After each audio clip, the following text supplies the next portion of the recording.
What's up, guys? Russ Anderson, AndersonSecurityConsulting.com. Links for all the social media will be in the description below. Facebook, Twitter, Instagram. So please hit like and subscribe. Some of you don't really do that. It doesn't cost you anything, but it has a great value to me. So if this video and the information I put out has any value to you, please creak your finger or the mouse button over to the like button and hit like, man. It doesn't cost you anything. Trust me. So I just got done with an executive protection assignment. That's why I haven't had any videos come out in the last, day and a half, 2 days or so. Some of the other videos were pre-recorded. So I had a question of from one of the guys on a detail. He hasn't been on many details. This was someone else's job, not mine. They asked me to take part in it, so I was like, sure. And very, very well run detail, very professionally done. And I won't go into details, obviously, but one of the questions this individual asked me was, what would you prefer on your detail? Someone who has training at a formal executive protection training school, or someone who has on-the-job training and has had no formal training but has been trained while he's been working? And there are pros and cons to each of those things. So the individual who has training, number one, they've shown the willingness to invest in themselves in their education. Executive protection training schools are typically not inexpensive. Usually you have to travel somewhere, and you have to subject yourself to either between 3, 5, and 7 day training classes, depending where you are here, domestically, and what school you go to. I'm not endorsing or mentioning the name of any schools because I don't have any affiliation with them. So I'm not going to go down that road. Now, there are a lot of things these schools can teach you that are useful, but like most criteria, there are also a lot of things you're going to learn in some of these schools that aren't really necessarily very useful, because some of these training curriculum were put together 20, 30, 40 years ago. Well, the world has changed significantly, and some of them have not really kept up with the changes in the social and political climate of the world we live in today, as well as the effect social media and other technology-based advances affect the executive protection profession. So on that's on one hand. That individual has that. They have that under their belt. Now, on the flip side, the person who's gotten their education about executive protection work from on-the-job training. There are several individuals I've worked with, several people I know very well, extremely well, who have had no formal training, and I would take those guys on a detail before I would take people, someone who's had training, and there's a very good reason why. Executive protection work, I know a lot of people think that it's an exciting endeavor. Like you're going off to join the Foreign Legion way back in the day. If executive protection work is done properly, it is not exciting. It's boring. You don't get to eat very much. You don't get to drink very much, so you're usually hungry, usually a little bit dehydrated, unfortunately. You're on your feet for a major portion of the detail. So I just got done. Literally yesterday was the last day of a detail. We did the last day was about a 14, 15 hour day. Out of those 14, 15 hours, I probably spent 12 and a half, 13 hours on my feet. And so now I'm accustomed to it, and I buy shoes that take care of your feet, whereas other guys were like, man, my feet are killing me. I'm like, I'm actually okay.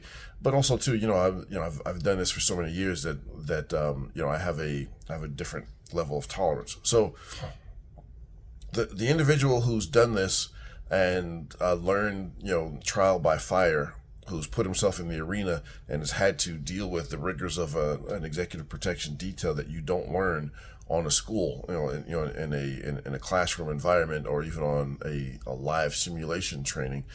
You just don't learn these things. And so that person did that and did it well enough to be recommended by by people that I respect, and they're willing to go back in and coming back for seconds.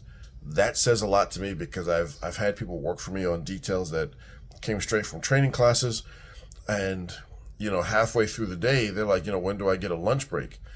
Well, sometimes you do get a lunch break, but there are times sometimes you don't really get a lunch break, and so I've actually seen people walk off jobs. One of the first jobs I worked on, this was out in California, so this is a while ago. This is decades ago, and me and another guy were still relatively new to that particular company and that particular detail. We were brand new, actually, and we were doing what's called halls and walls. So we're standing in a hallway. They rented out the whole floor for this particular VIP, and we're two guys in a hallway. You can't really talk, and so he kept going on the radio asking when he was going to be able to go to the bathroom, and I really don't blame him, because we were standing there for about 12 hours with no bathroom break, nothing to eat, nothing to drink, nothing, and you're just literally standing in the hallway, counting carpet fibers or doing whatever mental gymnastics you need to do to keep yourself alert. And the reply on the radio was like, we'll get to you in a minute. And so an hour later, this is hour 13, maybe 13 and a half. Hey, I need to use the bathroom. Can I get somebody to relieve me to use the bathroom? Now, to give a little background, there's two of us there. He, easily could have relieved one of us, said, hey, okay, you go to the bathroom, you stay there, and you guys switch off, go get something to eat, push out to go get something to eat or drink, then come back and relieve this guy. Instead, he was like, no, just stay on your post. We'll get to you when we can. So by hour 15, this dude had enough. And, I feel his pain. Even now, I still remember. It felt like my eyeballs were floating. I had to go to the bathroom as well, too. And, the guy asked again, hey, can we go to the bathroom? You know what? Just, you got to hold on. And this dude literally took off his radio, took off his microphone and earpiece, handed them to me, and he was like, peace. He was like, peace, I'm out. I was like, really? He said, yeah. He said, yeah, I got it. He said, but first I'm going to the bathroom, and I'm going to get something to eat, then I'm out. Okay. And so, I just throw that in there because, a lot of people think executive protection work is, really easy. Now, there are a lot of challenges you have to deal with executive protection. You've got the hard side, the skill side, and then you've got the soft side of executive protection. And as we go into discussing some of these things more and more, you'll find that the soft skills side of executive protection are typically more challenging than the hard side of things.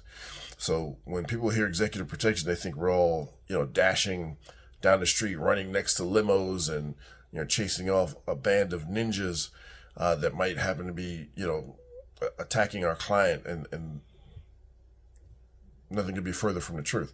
A lot of it is very tedious, very boring. You're standing a lot.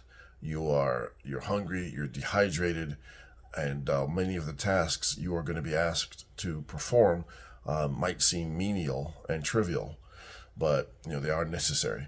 So out of the two, if I have a choice between one person or other, on the one hand, someone who's never been on the detail but has just completed their 3, 5, or 7 day class, and they got a certification from whatever school, or the individual who's done 3 or 4 details but has had no formal training, I'll take this guy every day of the week over this guy. And when I say guy, for me, it's not a differentiator between male or female. There are female specialists that I would work with before male specialists, and there are male specialists that distinguish themselves, and some don't distinguish themselves. And so when I say the word guy, it doesn't mean male or female. There is no gender attached to it. That's just how I express things. It's just easier to say that for me. Anyway, it's your boy Russ. With a brief explanation to a question that was asked of me during these last few days over this detail. Anyway, I'm out. Hit like, please. It doesn't cost you anything. Share the video. Subscribe. There will be more information coming out. This is really good stuff you guys are getting for free.